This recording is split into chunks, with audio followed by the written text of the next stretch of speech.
You're watching Channel UCK. I'm Samara King, and this is Channel UCK Weekly News.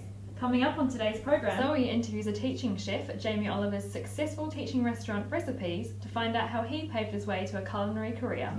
As exam time rolls around, Lubna has some handy tips on how to avoid procrastinating. Alex has the latest in sport and weather. And following tonight's news, a special investigation into the difficulties students are facing today. First tonight, the UCAS deadline has officially closed, and according to UCAS, applications are at their lowest in 4 years.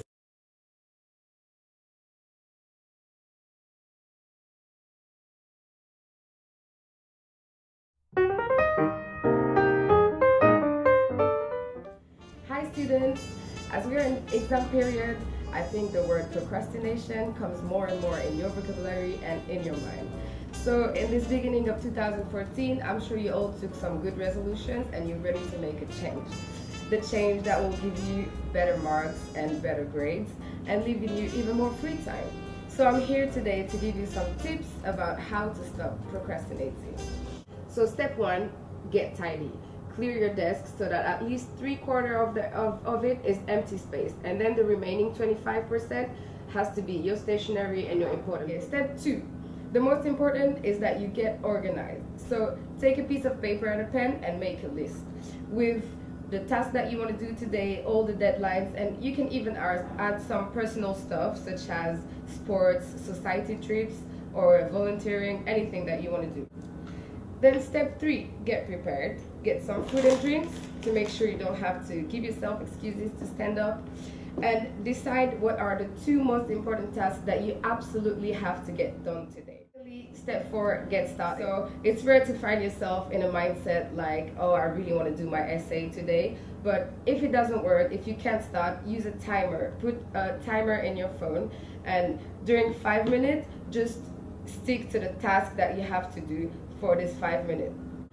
Step 5, get focused. So to get focused, some people like to have a background noise and some people like to have silent. I advise you a website called mynoise.net where you can find different type of noise which are not with lyrics and just some nice music, background music. Finally, think about the reward. So before you start anything, to maintain your motivation, make like, okay, if I finish my work at 4 p.m, I'll go to Starbucks, or if I finish what I had to do today, I'll go out tonight. Make sure to reward yourself, go to the movies, watch a nice movie, and repeat it every day. Happy non-procrastinating.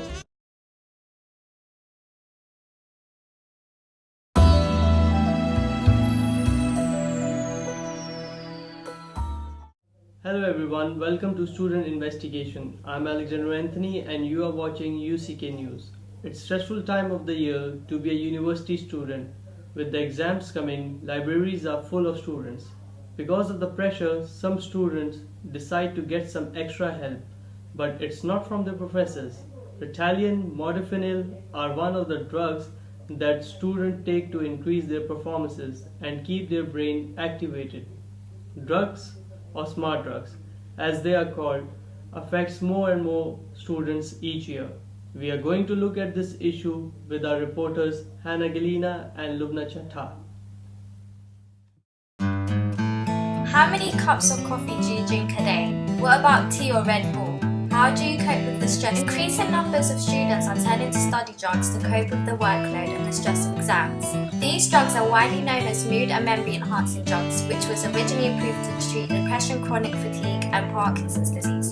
Other substances found in study drugs are said to mirror the effects of street drugs such as cocaine. While most students use this drug to balance out their social life and studying, others just simply use it to effectively deprive themselves from sleep in order to study for longer periods of time. In an education system where drug testing is not routine, students are easily led into a lifestyle of drug taking without fully understanding its effects on their health.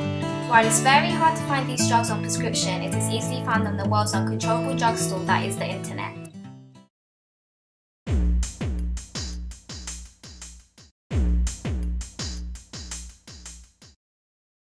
Yeah, the preliminary action was to actually make you feel happy, change your moods, change your feelings, and consequently tend to increase your activity rates. I guess I'm not surprised. Yeah. I think that they are readily available. I do think students are under a lot of stress and pressure. They've got money pressures, they've got to get assignments in short deadlines, etc. Yeah. They need to stay awake, often need to work during the night. And I think students have got other issues in that many of them are working and studying at the same time. Yeah. So actually trying to stay awake is most probably one of the reasons they take them. I've read articles that using these sorts of drugs over a long period of time do have an effect. They become addictive. You actually can't function without them. They're really meant to be taken in short bursts, and they're particularly prescribed for things like depression, as you rightly say. I think if people are taking them for short spurts, any long-term effects I think are fairly minimal. But I suspect that once students actually start taking them, actually it's quite easy for them to take one, then take one the following night, take one the following night. Yeah, absolutely. It's like any drug. You can become addicted to it, and it does affect the physiology and the way in which you function, and people then actually can't cope without the pills, and it's like any antidepressant. They are absolutely addictive. I think they are openly available. You can buy them. You can buy them on the internet really easily. They are designed to be taken short term. If they're taken short term, then they don't have any detrimental effects, and that's why the regulations allow them to be sold. Okay. I personally feel that they should be prescribed. Unfortunately, there is an element of truth to it. I don't think there is any need to take anything if you are eating properly.